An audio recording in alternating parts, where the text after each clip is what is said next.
दिल्ली के मंडावली इलाके में बुधवार सुबह बदमाशों ने एक बीजेपी नेता की गोलियों से भूनकर हत्या कर दी। दरअसल बीजेपी नेता राहुल नागर सुबह करीब 7 बजे मंडावली इलाके में एक पार्क में टहलने आया था, जहां बदमाशों ने गोलियों से भूनकर उसकी हत्या कर दी।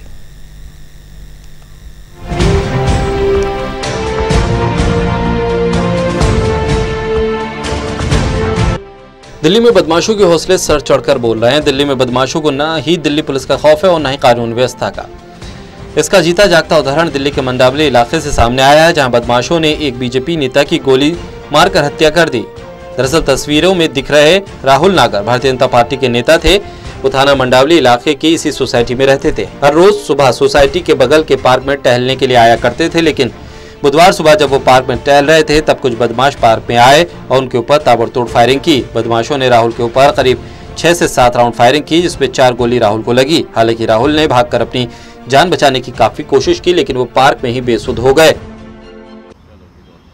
दिल्ली के मंडावली इलाके में बदमाशों ने एक शख्स की गोलियों से भूनकर हत्या कर दी। फिलहाल हम मौका वारदात पर मौजूद हैं। आपको बताना चाहूंगा कि राहुल नागर नाम के शख्स मंडावली की इसी सोसाइटी में रहते हैं। वो हर रोज सुबह इसी पार्क में घूमने आते थे, टहलने आते थे, लेकिन आज सुबह करीब 7:30 बजे के आसपास का वक्त था जब राहुल नागर इसी पार्क में घूम रहे थे, लेकिन अचानक से उनके ऊपर 5 से 6 राउंड फायर हो जाता है, जिसके बाद वो मौके पर बेसुध हो जाते हैं। आपको बताना चाहूँगा कि बताया जा रहा है कि बदमाश इसी पार्क में आए और राहुल के ऊपर ताबड़तोड़ फायर कर दिया।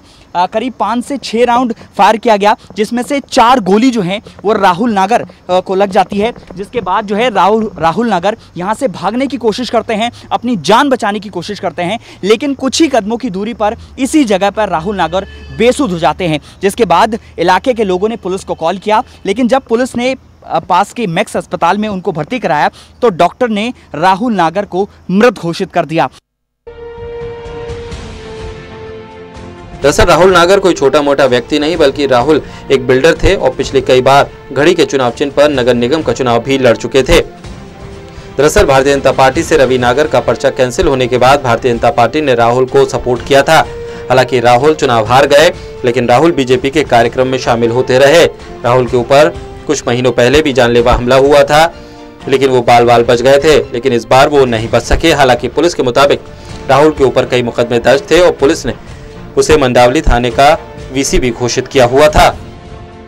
फिलहाल जानकारी यही आ रही है कि राहुल नागर निगम का चुनाव लड़ चुके हैं, यानी कि वो एक नेता हैं और नगर निगम का कुछ साल पहले उन्होंने चुनाव लड़ा था। और आस पड़ोस के लोग यही बता रहे हैं कि राहुल नागर की आसपास इलाके में काफ़ी पैठ है। और इसके साथ साथ पुलिस के जो हमारे सोर्सेज हैं वो ये भी बता रहे हैं कि कुछ महीने पहले राहुल नागर के ऊपर जो है जानलेवा हमला हुआ था, लेकिन उस वक्त राहुल नागर जो है वो बच गए थे, उनकी जान बच गई थी। लेकिन कुछ महीने बाद दोबारा से उनके घर के पास इसी पार्क में उनके ऊपर हमला हो जाता है, जिसमें करीब 5 से 6 राउंड फायर किए जाते हैं, लेकिन 4 गोली राहुल नागर को लग जाती है, जिसकी वजह से उनकी मौत हो जाती है। हालांकि पुलिस के सोर्सेज ये भी बता रहे हैं कि राहुल नागर के ऊपर कई मुकदमे दर्ज हैं और मंडावली थाने के वो बीसी हैं, यानी कि बैड कैरेक्टर हैं। तो कुल मिला के पुलिस अब इस पूरे मामले की जांच कर रही है कि आखिर राहुल नागर की हत्या आखिर किसने की। कैमरामैन हरीश के साथ देवांशु मल्होत्रा, टोटल न्यूज़, दिल्ली।